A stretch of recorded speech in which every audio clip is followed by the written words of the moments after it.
A small computer speaker tries to play all frequencies fairly evenly.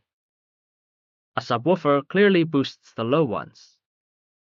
Underneath, both can be described by the same kind of model as a mass spring damper system using the Laplace transform and differential equations. In this video, we will follow one mass spring damper as our running example. We will use it to connect its equation of motion to frequency response and resonance. To see how our system behaves, a natural first test is an impulse, a very short, sharp push. Mathematically, we write this as delta t on the right-hand side of the differential equation. With that input, we are asking, after a single tap at t > 0, how does the mass move for t greater than 0? This is where the Laplace transform becomes useful. Applying the transform to the ODE turns the derivatives into powers of s and gives us an algebraic expression for the ratio between output and input. For the impulse case, the Laplace transform of delta t is 1, so the output in the Laplace domain is exactly the transfer function h of s. If we invert this back to the time domain, we get the impulse response h of t. For our lightly damped second-order system, h of t is a sinusoid whose amplitude decays over time. It rings at roughly omega n and gradually dies out. That impulse response is the system's basic fingerprint. Once we know it, or equivalently, once we know h of s, we can predict how the system will react to more complicated inputs later on. From the impulse experiment, we now have the transfer function h of s. Instead of solving the differential equation again and again in time, we can study this function in the s-plane. In the Laplace transform, the complex variable is equal to a real part sigma and imaginary part j omega. Here, sigma controls exponential growth or decay, and omega controls oscillation. Each point s represents a different way of exciting the system. If we evaluate h of s over many values of sigma and omega, we can plot the magnitude of h of s and, separately, its phase. These two surfaces form a map of how strongly the system responds and how much it lags or leads for every exponential input. Most of the time, though, we care about pure sinusoids that neither grow nor decay. Those correspond to sigma equals 0, so we can restrict our attention to the imaginary axis. Taking a vertical slice of our magnitude and phase surfaces along the imaginary axis gives two curves, the magnitude response versus frequency and the phase response versus frequency. These are the frequency response of the system. They tell us, for each frequency omega, how much the output is scaled and how much it is shifted in phase compared to a steady sinusoidal input. Once we restrict h of s to the imaginary axis, we get two key curves both plotted against the frequency. You can think of the magnitude curve as a preference chart for our mass spring damper.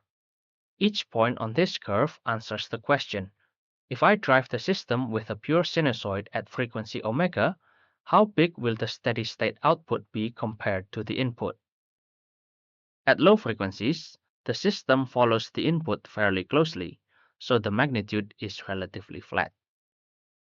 As omega approaches the system's natural frequency, the curve rises and forms a peak.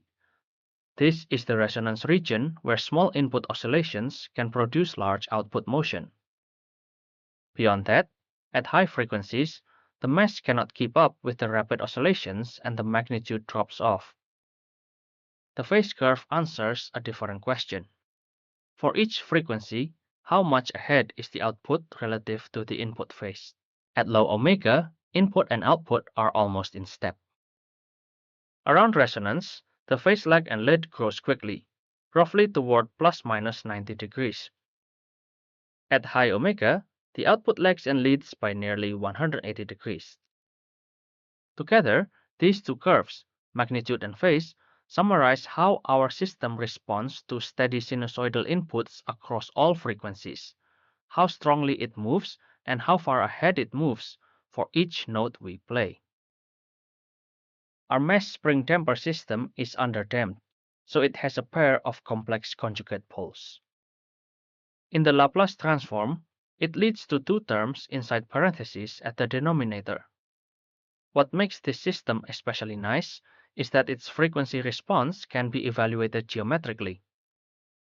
Each term in the parentheses can be viewed as a vector from a pole to a point on the imaginary axis at s equal to j omega. If we focus on the magnitude of the frequency response, we look at the lengths of those two vectors, multiply them, and place the result in the denominator. That's where the shape of the gain curve comes from. For the phase, we look at the angles of the same vectors and add them together, giving the total phase shift at that frequency. Seen this way, both the magnitude and phase response become a matter of watching how distances and angles change as the evaluation point moves up and down the imaginary axis. The resonant peak doesn't extend over all frequencies. It occupies a band around the resonant frequency where the system responds strongly. We describe this band using bandwidth and quality factor. On the magnitude curve, take the peak value at resonance and go down by a factor 1 divided by the square root of 2. The frequencies where the curve crosses this level are called the cutoff frequencies. Their difference is the bandwidth of the resonance. The quality factor Q compares how sharp the peak is to their bandwidth. A large Q means the system responds strongly only in a narrow frequency band. The peak is tall and thin. A small Q means the resonance is more spread out and less pronounced. For the lightly damped mass spring system, the bandwidth is relatively small and Q is relatively high, which matches what we see in the plot. A clear, narrow resonant bump centered near the natural frequency. So far, we have looked at how large the output is at each frequency. The phase response tells us something different when the output arrives relative to the input.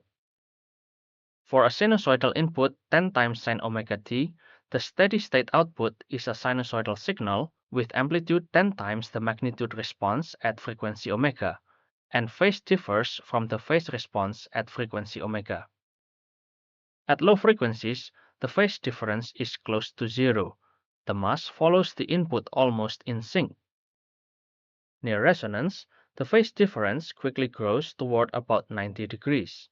The system is storing and releasing energy, so its motion is clearly out of phase. At high frequencies, the output is small and differs by almost 180 degrees. At this regime, the mass is being shaken too fast and can only move slightly, almost in opposition to the input. This changing phase shows up directly in the time domain.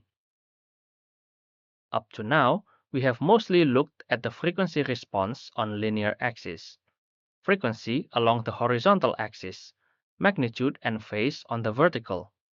This is great for seeing details around the resonance, like the exact peak and nearby behavior. On a linear scale, though, we are limited to low frequencies, and we can't clearly see what happens at high frequencies. To address that need, we scale the frequencies logarithmically. For magnitude response, the scale on the y-axis is also scaled logarithmically, but for phase response, it is not. This gives us the classic Bode plots, magnitude in dB and phase in degrees versus the logarithm of omega. So, linear plots give a detailed close-up around resonance, while Bode plots give a wide-angle view of how the same mass spring damper behaves from very low to very high frequencies. This video concludes the two-video serial about Laplace transform. If this video is useful for you, please support us by clicking the subscribe button. Don't forget to leave your thoughts in the comment section. Thank you, and see you next time.